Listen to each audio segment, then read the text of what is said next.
Mon podcast IMO.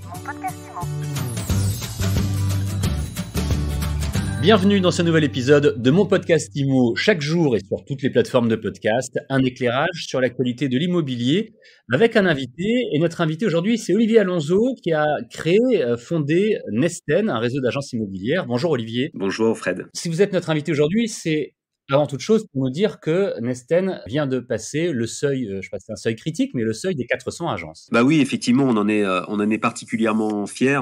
Nesten se développe depuis quelques années, depuis finalement très peu de temps, et on vient de passer la 400e agence immobilière en France, bon, sachant bien évidemment aussi qu'on est installé à l'international. Alors on va pouvoir développer tout cela, mais avant toute chose, j'aimerais qu'on revienne sur l'histoire, sur l'historique finalement de Nesten, parce qu'en réalité, ça commence avec une autre marque, avec Solvimo en 2000. Bah, c'est ça. Enfin, juste avant Solvimo, à l'âge de 29 ans, je crée ma première agence immobilière.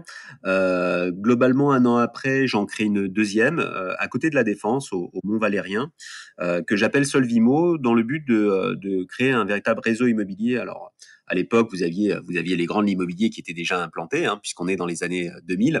Et puis, je vois que sur le marché, effectivement, il y a des besoins de nouvelles technologies, des besoins de plus de qualité du particulier via ces agences immobilières qui existaient.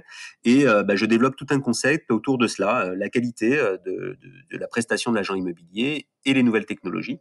Donc, je crée une agence, une deuxième, je lance le réseau. Ça fonctionne plutôt très, très bien. Et puis, on arrive très rapidement à peu près 140 agences immobilières sur la France. Et j'ai l'opportunité, en 2015, de racheter un réseau immobilier, un très beau réseau qui s'appelait Avis Immobilier, surtout déployé dans l'ouest de la France. Donc, avec un franchisé particulièrement sympathique et de qualité, qui surtout partageait, et ça on a eu beaucoup de chance là-dessus, les mêmes valeurs que le groupe Solvimo. Donc effectivement, je me retrouve à la tête de deux groupes immobiliers, Solvimo et Avis Immobilier. Et puis, on fait se rencontrer les franchisés. Ça se passe plutôt très bien. Ils s'entendent vraiment très bien. Et on décide de finalement créer une nouvelle marque. Donc c'était quand même quelque chose d'assez fort en émotion, puisque chacun déployait sa marque depuis des années de son côté. Et puis et on se dit finalement, dans le tour de table des groupes immobiliers, on peut mettre notre pierre à l'édifice en créant ce nouveau groupe qui sera assez puissant. À ce stade-là, il y a quand même une vraie question qui se pose, c'est pourquoi ne pas avoir fusionné Avis et Solvimo et d'avoir gardé une des deux marques? Exactement. Alors c'est inédit en France ce qui s'est passé. C'est qu'effectivement, chacun aimait sa marque, et puis on s'est dit pourquoi pas, plutôt que de faire un bras de fer qui va imposer sa marque, comme on peut le voir dans les réseaux bancaires, c'est finalement faire quelque chose qui s'est jamais fait en France, c'est créer une nouvelle marque. Et finalement, c'est cette option qui a été validée par les franchisés des deux parts. Et donc, on a fait des groupes de travail, donc avec des spécialistes du branding. Et effectivement, on est sorti cette marque parce qu'on voulait absolument une marque qui soit d'abord une belle marque et qui soit effectivement déployable à l'international. Pour nous, c'était un enjeu majeur, et je vous expliquerai tout à l'heure pourquoi. Et donc, on décide de créer Nesten. Alors, c'est vrai qu'il y avait pas mal d'angoisse, puisque chacun faisait, les agences Avis et Solvimo faisaient des chiffres d'affaires déjà à l'époque assez forts. Et effectivement, la peur, c'était de dire, si je mets une nouvelle marque à la place de mon enseigne actuelle, est-ce que je vais développer mon chiffre d'affaires, ou est-ce que je vais finalement accuser une chute? Bien évidemment, en lançant cette nouvelle marque, on en a profité aussi pour améliorer les savoir-faire et de Nesten, en fusionnant les deux savoir-faire Avis et Solvimo. Et finalement, la chance qu'on a eue, c'est que les premières agences qui ont mis le panneau Nesten ont tout de suite augmenté leur chiffre d'affaires de 10 à 15%. Donc ça a été un véritable succès dès le départ, et on a transformé le groupe en à peine 24 mois. Tout le monde s'appelait Nesten et tout le monde avait développé leur chiffre d'affaires. Et ça, c'était vraiment quelque chose d'exceptionnel pour tout le monde. D'accord, donc c'était un pari risqué, mais finalement mesuré de votre part, travaillé avec vos équipes et avec vos franchisés, qui a abouti à un résultat plutôt positif.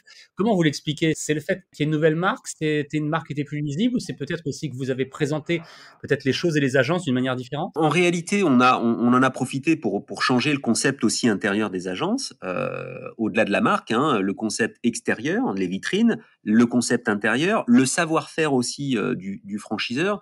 Et puis, il s'est passé une chose, c'est que les agences, dès le départ, en appliquant ce nouveau savoir-faire, ont augmenté leur chiffre d'affaires. C'est très, très concret ce qui s'est passé. Et puis surtout, on a commencé à attirer beaucoup d'agents immobiliers indépendants qui, voyant cette marque était plutôt belle et ce concept plutôt efficace, ont souhaité le prendre et on a eu tout de suite des gros succès des agents immobiliers qui prenaient cette marque-là et qui augmentaient pour certains de 40, 50%, voire 100% leur chiffre d'affaires en l'espace d'une année. Et effectivement, là, on s'est dit oui, ça fonctionne avec nos agences, mais qui étaient déjà installées, mais ça fonctionne aussi avec les nouveaux. Alors ça a fonctionné avec les agents immobiliers déjà installés, mais aussi avec les créateurs d'agences.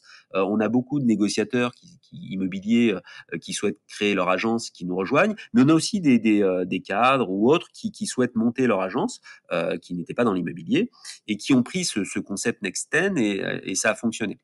Et là où effectivement on a été très fiers avec nos équipes au siège de la franchise Nesten de ce nouveau concept, c'est quand on a commencé vraiment à déployer à l'international. Nesten est implanté à Miami, est implanté au Portugal à Lisbonne, est implanté à l'île Maurice, est implanté à La Réunion, est implanté en Nouvelle-Calédonie à Nouméa. Là, nous sommes en train d'ouvrir Madrid. Donc, si vous voulez, le déploiement à l'international fonctionne très bien et surtout le concept fonctionne. Vous êtes, présent, vous venez de le dire, à de très nombreux endroits à l'international. Quelle est la stratégie, en fait? Apparemment, si je vous entends, c'est pas forcément l'idée de conquérir territoire par territoire. C'est une question d'opportunité? C'est un vrai sujet, effectivement. En France, on a décidé déjà de développer 600 agences immobilières à l'horizon des 3 prochaines années. On est déjà à 400, donc je pense qu'on sera, si le Covid ne nous bloque pas, je pense qu'on sera à 600 agences d'ici 3 ans. À l'international, c'est un mix en fait d'une volonté d'implantation dans certains pays. Alors d'abord des pays pour certains francophones, l'île Maurice, la Nouvelle-Calédonie, la Réunion, et puis après, effectivement, d'autres pays avec une volonté stratégique puisqu'ils sont frontaliers. Et puis, ça, ce sont des pays qu'on avait ciblés. Et puis après, on a eu des opportunités, des entrepreneurs qui nous ont contactés, des agents immobiliers, mais aussi des porteurs de projets, qui nous ont contactés et qui ont vu notre marque, qui se sont renseignés auprès de nos franchisés et qui ont voulu partir dans cette aventure avec nous. Alors, nous faisons très attention et pour rentrer chez Nesten, aussi bien les agents immobiliers que les porteurs de projets doivent voilà, avoir un ou deux entretiens avec notre direction. Et puis, si on sent qu'ils partagent nos valeurs et qu'effectivement, ils ont cette capacité à déployer notre marque, et bien dans ce cas-là, nous les embarquons dans l'aventure avec nous. Voilà, mais c'est pas évident. On refuse des dossiers aussi tous les mois. Voilà, on a une véritable sélection chez Nesten. Et puis pour poursuivre ça, ce qui plaît beaucoup aussi à tous ceux qui nous rejoignent, c'est l'aspect nouvelle technologie. C'est vrai qu'on a été très en amont dès le départ, par exemple pour les visites virtuelles, pour les signatures électroniques. On a fait partie des premiers à déployer l'ensemble de notre réseau en signature électronique, ce qui fait que on a passé la crise du Covid globalement sans trop de problèmes en réalité. Vous étiez déjà équipés, en fait. On était déjà bien en avance, donc pour nous, ça a été que voilà, continuer à déployer ce qu'on faisait déjà. Et puis surtout, on s'est toujours attaché avec Nesten à la qualité client. J'ai été l'un des premiers groupes immobiliers à mettre en place par exemple les avis clients certifiés. Voilà, chaque client qui passe dans une agence Nesten, dès qu'il a acheté ou loué, il donne son avis sur une plateforme, un avis certifié qu'on ne peut pas modifier. Voilà, s'il est mauvais, il est mauvais, mais globalement, il est bon puisqu'on a plus de 90% de clients satisfaits, plus de 92 qui nous recommandent. On a tout de suite axé sur ce schéma de la qualité de la prestation de service de l'agent immobilier Nesten, parce que notre client, au final, il faut pas l'oublier, et c'est lui qui doit être satisfait. Pour terminer, Olivier Alonso, il y a un mot, un terme qui est revenu régulièrement dans cet entretien. Vous avez régulièrement parlé de valeurs et notamment lorsque vous rencontrez de potentiels futurs franchisés, vous nous avez dit que parfois, après l'entretien ou les 2 entretiens préalables, vous ne les faisiez pas entrer dans votre enseigne parce que ce qui vous importe, ce qui vous intéresse, c'est qu'ils partagent les valeurs de Nesten. Alors pour terminer, quelles sont-elles, les valeurs de Nesten? On en a plusieurs. D'abord, on a l'éthique. Pour nous, l'éthique est fondamentale. On ne fait pas une transaction si on a un problème d'éthique sur un bien, s'il y il y a des problématiques, on ne cache pas des choses aux particuliers. Donc l'éthique pour nous, elle est fondamentale. Après, c'est le partage. Chaque membre qui rentre chez Nesten doit avoir la volonté de partager. Alors partager ses exclusivités, partager aussi du business entre agents immobiliers Nesten ou même autres. Mais cette notion de partage est fondamentale et ça va même plus loin puisque quand vous rentrez chez Nesten, vous avez une formation qui est bien sûr obligatoire et puis vous avez un stage pratique qui se fait dans une des agences Nesten et chaque franchisé qui rentre chez nous s'engage à recevoir aussi des stagiaires Nesten pendant une semaine tout au long de leur contrat, mais au moins pendant une semaine pour aider un autre Nesten à se développer. Donc la valeur partage est fondamentale pour nous.